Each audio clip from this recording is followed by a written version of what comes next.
Ya, baik. Terima kasih Pak Utabara, Bu Dokter, Pak Guru yang sudah memimpin acara ini malam hari ini. Selamat malam buat kita semua. Harapan saya kita semakin semangat karena sudah semakin mau habis kan pembacaan kita dan ayat demi ayatnya makin sedikit-sedikit ya. Jadi cepat ganti ya. Kemarin ada waktu perjanjian lama begitu panjang-panjang, tapi di perjanjian baru ini dan apalagi surat-surat ini kan relatif pendek-pendek ya di dalamnya. Nah, tapi itu tidak berarti hal yang tidak penting. Kita justru ingin semakin memahami dari hari ke hari dan program ini atau kegiatan ini kelas pemahaman Alkitab ini kita ingin memahami tahu bagaimana cara memahaminya sehingga nanti ketika kita rajin dalam mengikuti kelas pemahaman Alkitab ini, kita ketika mengadakan kelas pendalaman Alkitab PA, kita akan lebih sebetulnya bisa mendalam. Harapan kita seperti itu. Nah, malam hari ini kita akan bersama-sama membahas bagian dari surat Paulus, ya kan, yaitu Kolose dan 1-2 Tesalonika. Jadi kita membahas tiga kitab ini bersama-sama. Nah, Bapak Ibu, memang kalau kita memperhatikan Alkitab kita masing-masing itu unik, ya. Dan itulah hebatnya Allah kita. Saya berkali-kali sampaikan kepada kita dan itu semakin saya sampaikan meneguhkan iman saya. Saya dibesarkan dalam lingkungan orang yang selalu menganggap Alkitab orang Kristen palsu, ya kan? Jadi karena ditulis banyak orang. Dulu awalnya sebelum saya mengerti arti belum belajar, saya ragu juga. Oh iya ya, kok palsu ya ditulis banyak orang ya. Tapi kemudian ketika semakin belajar tentang kebenaran firman, saya semakin kagum.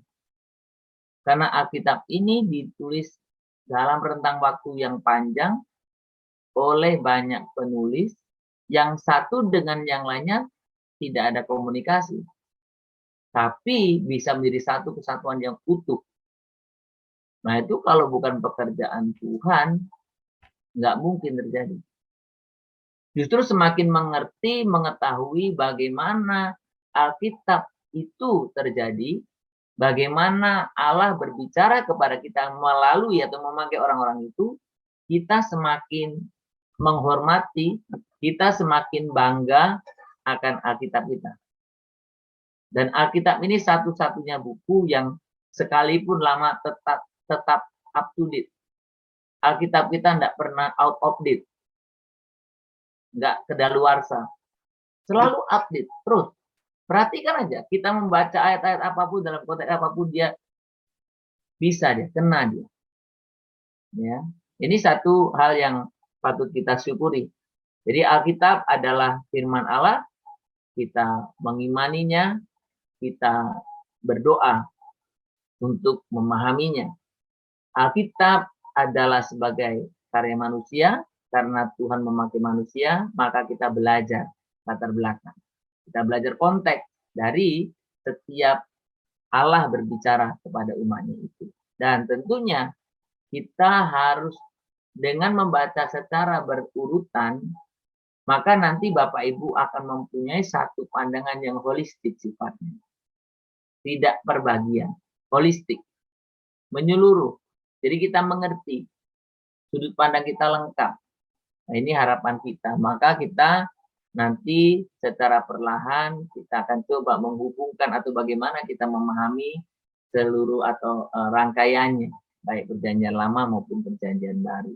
Dan tentu apa yang kita pelajari bersama ini tidak berarti apa-apa kalau hanya sekedar menambah pengetahuan. Tapi haruslah kita terapkan. Mulai dari siapa? Dari diri sendiri. Dari saya, dan masing-masing harus mengatakan dari saya. Supaya ya firman Tuhan itu nyata. Kuasanya dari kita. Nah ini juga salah satu kalau kita memperhatikan ketika Allah berbicara kepada kita melalui firman-Nya dalam bentuk surat, ini sebetulnya ada dua hal paling tidak. Dari firman itu jadi lebih praktis, ya. Dan firman itu juga bisa lebih lebih menjadi personal gitu sifatnya. Kebenaran itu. Ini satu hal yang menurut saya salah satu hal yang menarik ketika kita belajar kitab atau surat-surat ini, ya. Ya, ada banyak hal yang kita belum pahami dan terus harus belajar. Ya, maka jangan puas kalau sudah sekali membaca, 2 kali membaca, bahkan 3, 4 sampai 10 kali. Jangan puas. Baca terus, baca terus. Karena Anda dan saya akan menemukan hal-hal yang baru di dalamnya. Kita masih tidak bisa atau belum bisa sempurna memahami. Bapak Ibu, hari ini kita masuk dalam rak buku surat-surat, ya, buku surat-surat, dan kita mau berbicara tentang dari bagian buku surat Paulus ini kita berbicara 3 surat. Surat Kolose,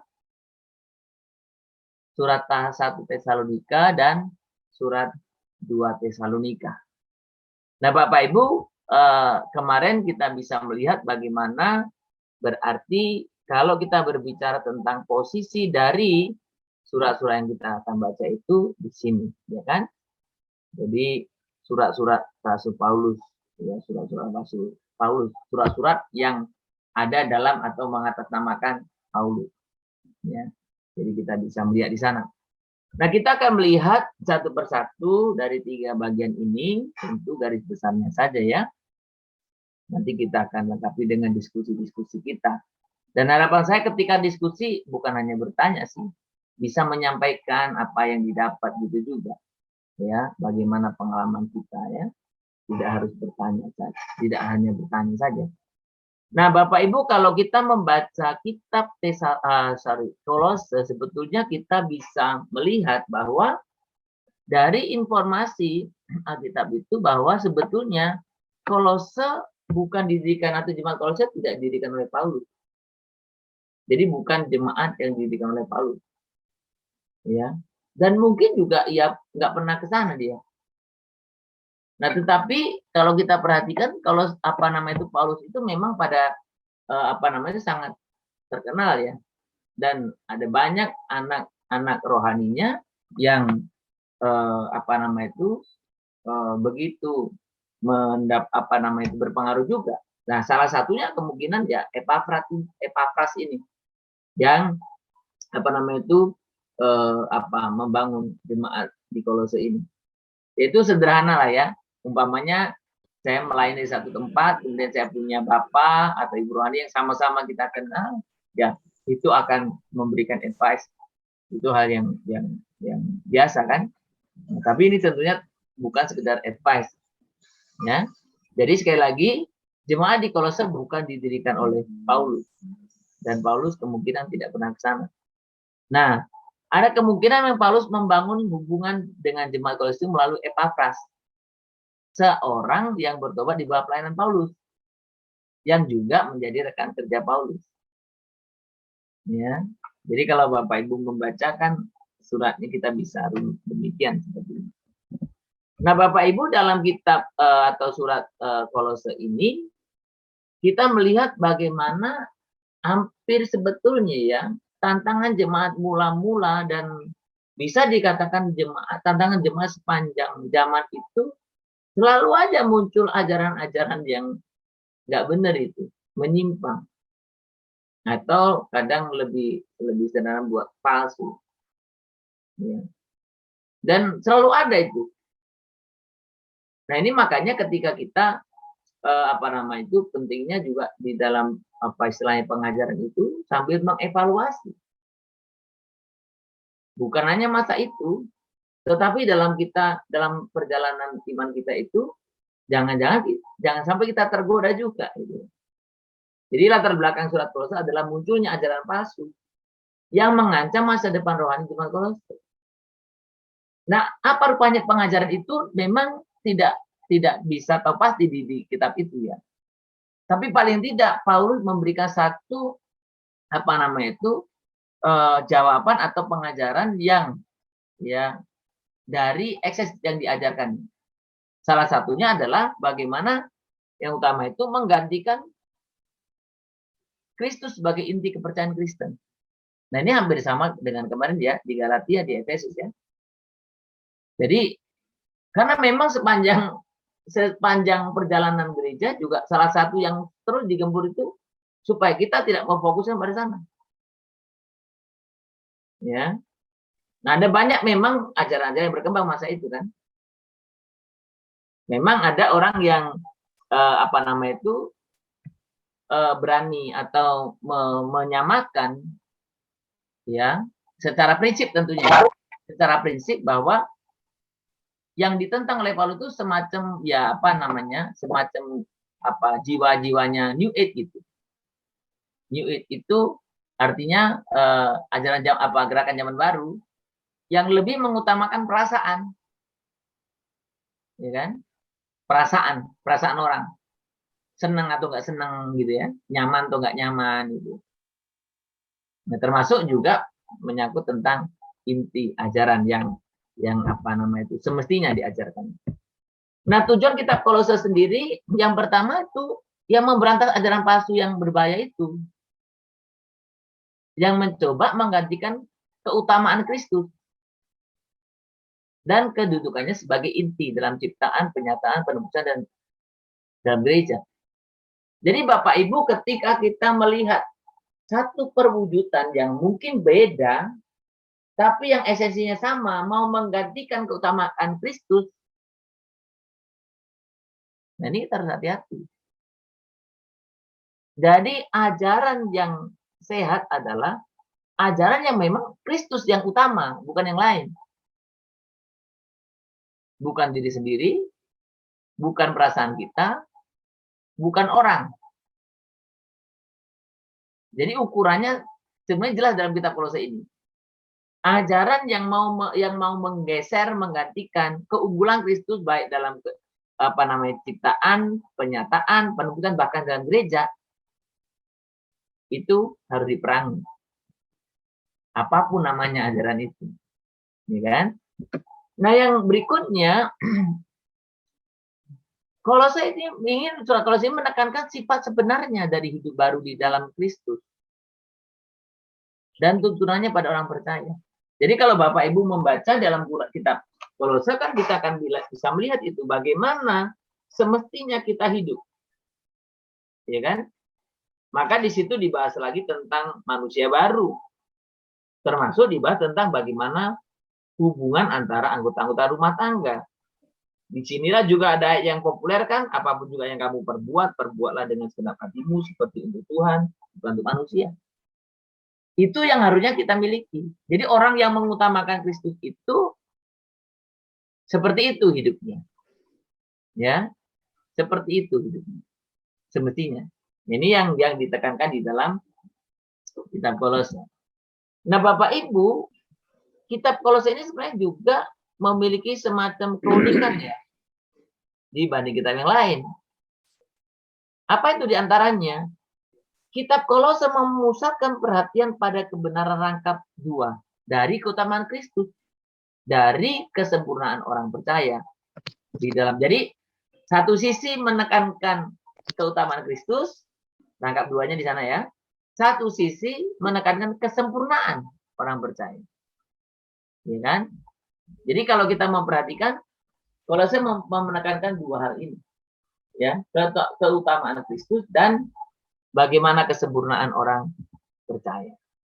Yang kedua, kitab ini dengan tegas meneguhkan kepenuhan kealahan Kristus. Ini kalau kita membaca di dalam pasal 2 ayat yang ke-9 itu juga dikatakan dengan jelas ya. Sebab dalam dialah berdiam secara jasmania seluruh kepenuhan kealahan. Dikatakan demikian. Ya, dan berisi salah satu bagian yang paling agung dalam Bibi mengenai kemuliaannya. Ini kalau kita membaca kemarin di dalam pasal 1 itu, ya, keutamaan Kristus dimuat di sana. Yang ketiga, Kitab ini juga sering dianggap sebagai kembarannya surat Efesus. Karena keduanya mempunyai beberapa persamaan sebenarnya dalam hal isi. Dan ditulis memang kemungkinan dalam waktu yang tidak selisih lama. Ya kan, kalau kita membaca di dalam Efesus kemarin ditekankan kan yang saya katakan dibagi dua bagian, bagaimana orang itu ditebus dan kemudian bagaimana kehidupan orang setelah ditebus. Itu hidup tadi manusia baru kan, termasuk dalam hubungannya dalam kehidupan di keluarga, di rumah tangga juga ditekankan di sana. Nah, jadi kalau kita memperhatikan kitab ini, maka memang tema utamanya dari kitab Kolose ini ya keunggulan Kristus. Dibanding yang lain, Kristus lebih unggul. Keutamaan Kristus. Nah, perhatikan bahwa dalam surat-surat kalau kita memperhatikan itu memang betul-betul difokuskan. Fokus iman itu Kristus. Ya, dan karyanya, dan kalaupun kita diangkat juga sehubungan dengan iman kita kepadanya. Nah, secara garis besar memang kita bisa melihat ya, ini kitab yang sangat sederhana kan, jadi sederhana kan, ada 4 pasal ya. Pasal 1 itu ayat 1 sampai 23 ya seperti biasa, salam, doa, nyanyian, pujian bagi Kristus ya. Kemudian pasal yang bagian kedua ini pasal 1 ayat 24 sampai 2:19 itu bagaimana Paulus mengajarkan kebenaran tentang Kristus. Apa itu kebenaran tentang Kristus? Ya keutamaannya tadi. Ya, baik dalam ciptaan, pernyataan, bahkan dalam gereja juga. Nah, baru yang bagian ketiga itu bagaimana kesempurnaan kita, kekudusan. Nah, makanya di sini artinya anugerah sekali lagi tidak mengabaikan hidup benar. Jadi kita dapat anugerah itu bukan abai. Oh jadi hidupnya sembarang. Enggak. Justru orang yang sudah bersama Kristus itu hidupnya ya hidup benar. Makanya berkali-kali saya katakan status kita harusnya mengubah perilaku kita. Ya, perilaku kita. Nah, bagian yang terakhir salam penutup dan nasihat. Jadi ayat itu begitu bagian ini begitu sederhana karena cuma 4 pasal saja kan. Jadi penutup dan nasihat ya di sana di bagian itu kita bisa melihat. Nah, kalau siapa Swindoll dia buat bagian seperti ini. Jadi bagaimana bagian dibagi per pasal ya. 1, 2 itu bagaimana menekankan Kristus itu Tuhan kita. Bagian ketiga itu bagaimana kehidupan kita. Dan pasal yang terakhir itu bagaimana kasih kita. Ya, jadi memang kalau kita berbicara tentang ini ya memang itu kan isinya. Ya, keutamaan Kristus, kesempurnaan kita, orang yang sudah punya Kristus, dan tentu ya kan terrefleksi, terlihat dari bagaimana kita mengasihi baik orang-orang percaya maupun di luar. Gitu ya. Jadi kita bisa melihat di sana. Nah, secara kita bisa melihat di sana yang dipakai ayat yang tadi saya baca ya, pasal yang kedua ayat 9 dan 10. Ya, saya akan bacakan ya. Sebab dalam dialah berdiam secara jasmaniah seluruh kepenuhan kealahan, dan kamu telah dipenuhi di dalam dia. Dialah kepala semua pemerintah dan penguasa. Jadi keutamaan Kristus itu akan berdampak kepada kita yang percaya kepadanya. Maka kehidupan kita semestinya berbeda dari sekitar kita tentunya. Itu kira-kira Kolose. Nah, harapan saya Bapak Ibu kan sudah membaca ya, semakin jelas lah ya. Nah, sekarang kita melihat kitab yang berikutnya itu 1 Tesalonika. Nah, Bapak Ibu berbeda dengan Kolose tadi. 1 Tesalonika ini atau jemaat Tesalonika ini ya sepertinya didirikan oleh Paulus. Ya ada yang memperkirakan itu pada pelayanannya yang kedua. Ya kan Paulus melakukan beberapa kali perjalanan kan. Jadi mungkin kali yang kedua lah di situ. Nah, hanya pada waktu itu pelayanan Paulus itu dihentikan sebelum waktunya. Kenapa? Karena ada permusuhan, mungkin perlawanan dari orang-orang Yahudi.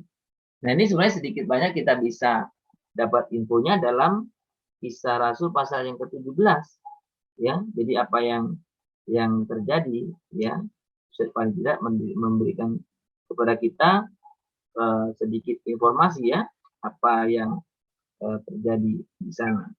Jadi Kisah Rasul pasal yang ke-17 itu ya, tentang ayat 1 itu bagaimana Paulus menyeberang ke Makedonia. Karena di Tesalonika itu daerah-daerah situlah ya, Makedonia itu. Nah, Bapak Ibu, kalau kita memperhatikan kitab atau surat 1 Tesalonika sendiri, ya sebenarnya bertujuan untuk mengungkapkan sukacita Paulus. Tentang apa? Tentang keteguhan iman dan ketekunan orang-orang yang baru percaya. Karena kan rata-rata abad-abad pertama itu ada banyak tantangan juga ya Bapak Ibu. Dan tak terkecuali orang-orang Tesalonika. Ya. Jadi ya ini ungkapan sukacita Paulus. Dan di sini Paulus juga mengajarkan jemaat Tesalonika untuk hidup kudus. Saleh. Jadi Bapak Ibu, disinilah ini yang kemarin di waktu saya membahas apa ya, ada di kita mengingatkan bahwa benar Alkitab tidak mengabaikan untuk kita hidup kudus. Justru Alkitab sangat menekankan bagaimana kita hidup kudus. Tetapi bukan karena kekudusan itulah kita mendapat keselamatan. Melainkan karena kita percaya Tuhan Yesus, kita diselamatkan, kita diangkat dari budak dosa kepada budak kebenaran. Jadi istilah itu kan sebenarnya menarik. Di luar Kristus kita diperbudak oleh dosa. Tapi di dalam Kristus kita harusnya, kalau pakai istilah ya, diperbudak oleh kebenaran, artinya hidup dalam kebenaran. Itulah hidup kudus. Jadi makanya sekali lagi kita terus diingatkan untuk kita boleh memiliki kehidupan yang benar ya. Bagaimana kita hidup kudus di hadapan Tuhan di dunia ini. Nah, Alkitab ini atau suratnya juga menerangkan beberapa kepercayaan khususnya mengenai status orang percaya yang telah mati sebelum Kristus datang kembali. Ya kan di dalam 1 Tesalonika kan ada pertanyaan-pertanyaan itu dan Paulus mencoba memberikan penjelasan sedikit. Bagaimana orang yang sudah mati sebelum Kristus datang kedua kali. Ya, jadi ini satu kita bisa melihat di sana. Maka kalau kita bicara tentang akhir zaman kan biasanya salah satu kitab atau ayat yang dikutip adalah dari Tesalonika. Ya. Nah, kitab ini juga kalau kita memperhatikan ada apanya ya istilahnya itu kekasannya juga. Ya. Di antaranya apa? Bagaimana di dalam kitab ini menjelaskan mengenai orang-orang kudus yang sudah mati yang dibangkitkan oleh Allah ketika Kristus kembali. Ya, untuk mengangkat gereja. Kita bisa melihat kan di situ pasal 4 itu ya. Bagaimana ya orang-orang yang sudah mati diceritakan di sana. Ya. Jadi ini tentunya karena kan berbagai macam pengajaran juga waktu itu muncul. Ya, maka ini juga dijelaskan sekali. Ya.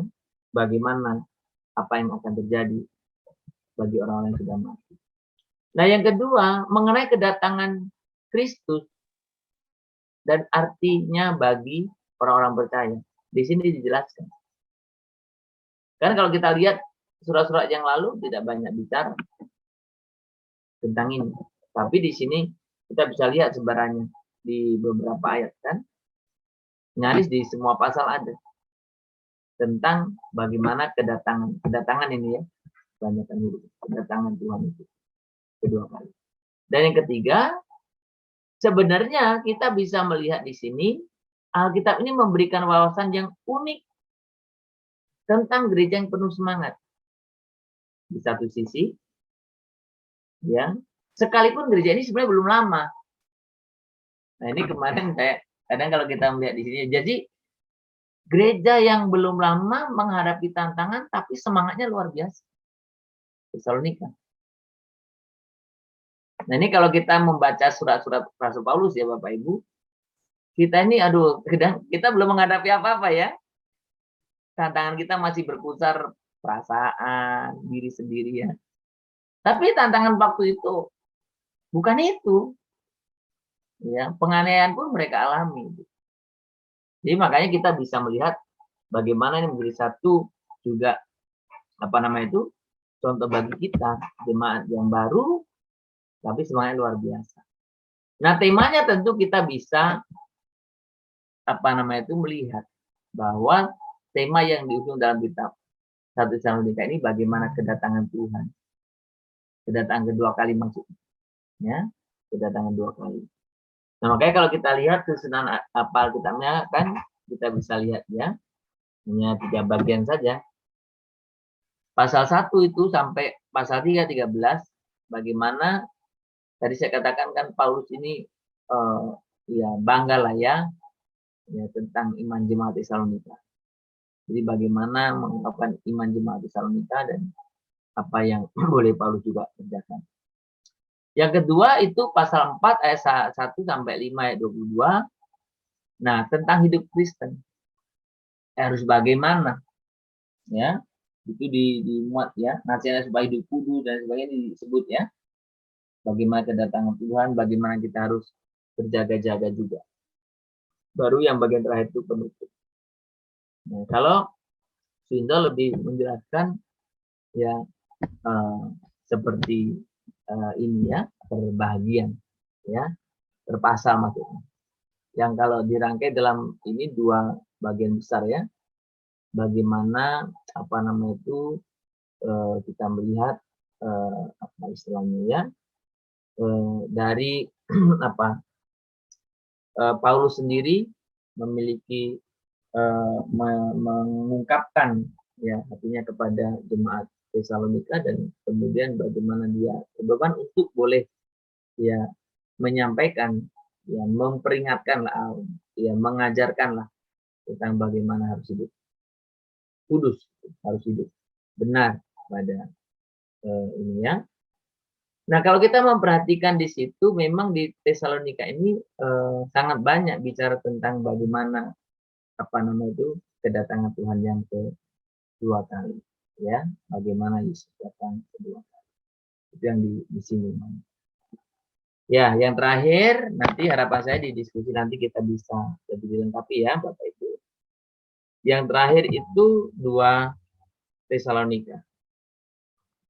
Nah, Bapak Ibu sebenarnya kalau kita lihat ya, 2 Tesalonika kan sedikit ya sebetulnya. Kenapa nggak satu aja ya? Bertanya seperti itu. Karena ini cuma 3 pasal saja yang yang 2 Tesalonika. 3 pasal saja.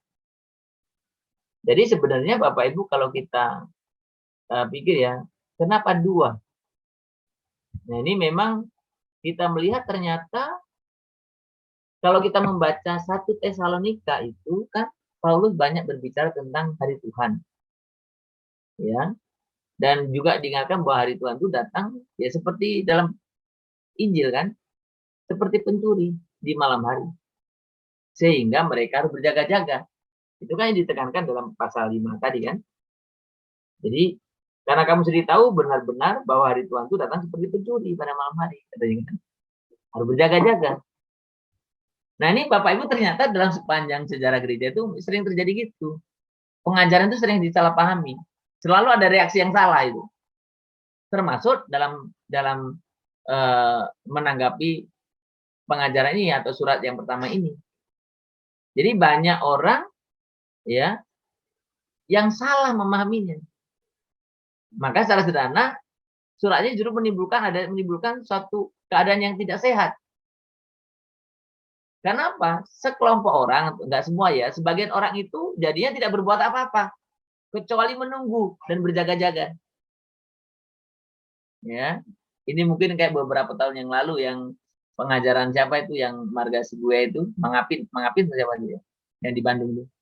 Jadi orang menunggu gitu ya. Enggak kerja apa-apa. Jadi ternyata pengajaran disalahpahami itu bukan terjadi zaman sekarang aja. Zaman dulu pun juga sering disalahpahami orang. Ya kan? Maka kadang-kadang yang pengajaran sederhana pun kan seringkali disalahpahami kan di gereja. Umpamanya Mbak Tuhan ngajarin tentang doa. Nah, cuma membantah doa yang bagaimana. Selalu ada salah paham itu. Ini makanya surat 2 Tesalonika itu ya sebagai satu penjelasan berikutnya. Setelah bagaimana respon atau dampak dari surat Tesalonika pertama. Jika dalam surat 1 Tesalonika Paulus bernada lembut seperti seorang yang merawat anak bayi, anak kecil, ya kalau kita melihat kan di situ kan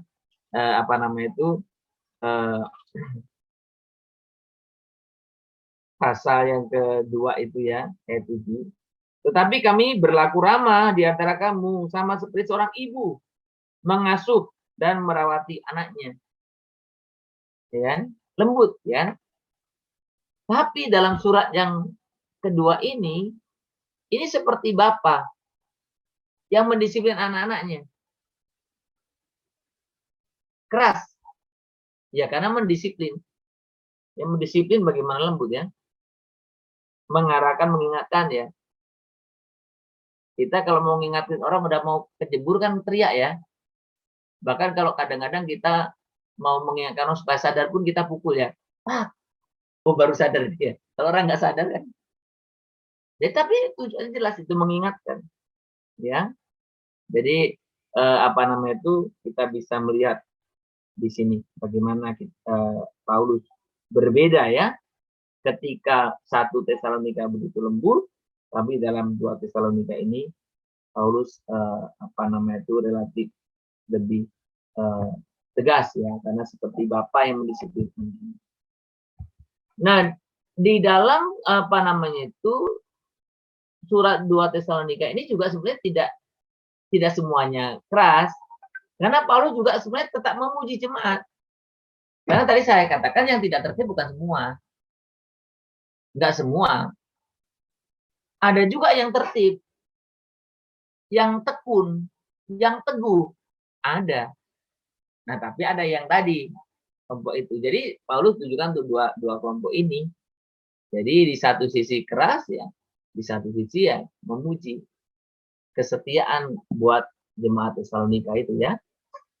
Nah, dari kitab ini berarti kita bisa membayangkan sebetulnya kira-kira apa. Nah, yang pertama, surat kedua ini sebenarnya menghibur orang percaya baru yang dianiaya. Sekali lagi ada yang bagus kan tadi saya katakan, sekalipun di satu sisi ada yang tidak ya. Yang kedua, menasihati jemaat untuk hidup berdisiplin dan bekerja untuk mencari nafkah. Karena salah satu reaksi karena dikatakan hari Tuhan sudah dekat, jadi orang nggak bekerja. Nggak mau bekerja, orang udah mau datang hari Tuhan kok. Ya kan? Pamannya hari Tuhan tuh tinggal sebulan lagi, ngapain kan kerja? Ya. Tapi ini yang terjadi. Tapi kalau katakan harus kerja. Nah, yang ketiga, memperbaiki beberapa kepercayaan yang keliru tentang peristiwa akhir zaman yang berkaitan dengan hari Tuhan. Ya. Jadi ada, kalau kita memperhatikan di sini, ya, memang kan berbicara tentang eskatologi ini kan kita semua sedang dalam penantian. Dalam penantian itu ada banyak, ya kan, hal yang bisa membingungkan kita. Maka di sini di dalam 2 Tesalonika itu ayat yang kedua, ayat 2 ya, 1-2 lah saya baca ya.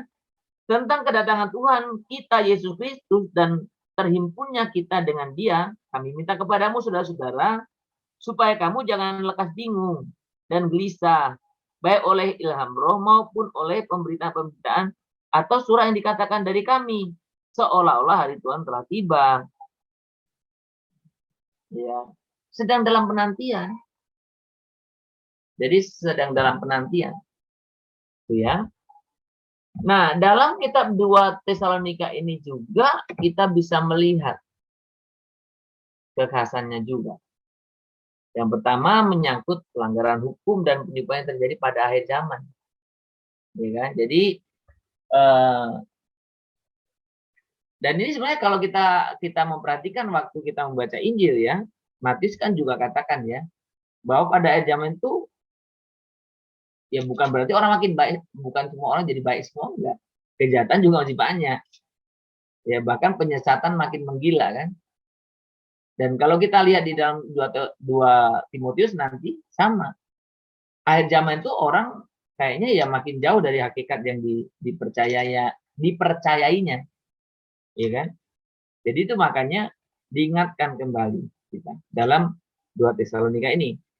Ya kalau kita membaca itu tentang bagaimana Paulus mengingatkan orang-orang yang menanti kedatangan Tuhan itu harus bersikap, ya.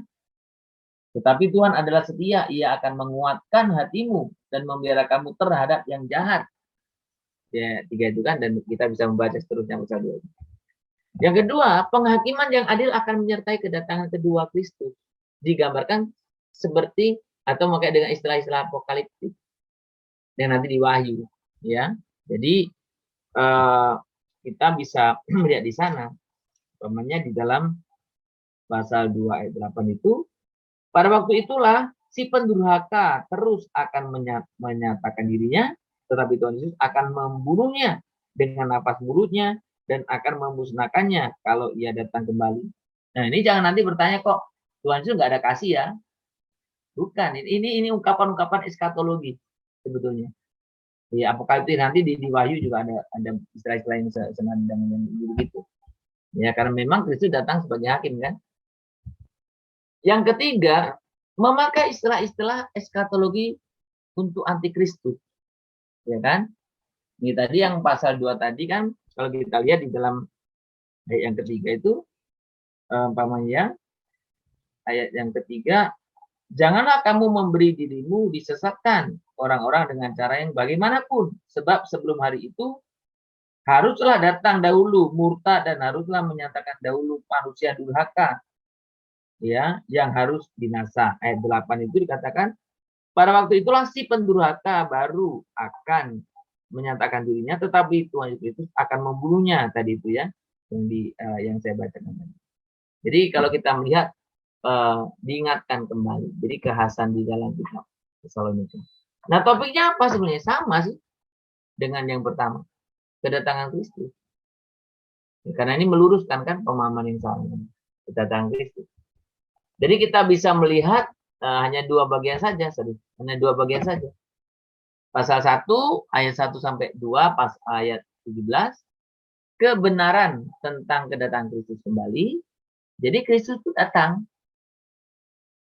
Benar, tapi bagaimana? Ya kan? Kesalahpahaman yang ada dalam 1 Tesalonika itu diluruskan. Dan kemudian pasal 3 ayat 1 sampai 18 itu berbicara tentang doa dan peringatan. Ya, bagaimana termasuk peringatan supaya orang yang itu ya, umpamanya ayat 10 ini. Ayat 10 ini kadang-kadang orang suka tersinggung ya.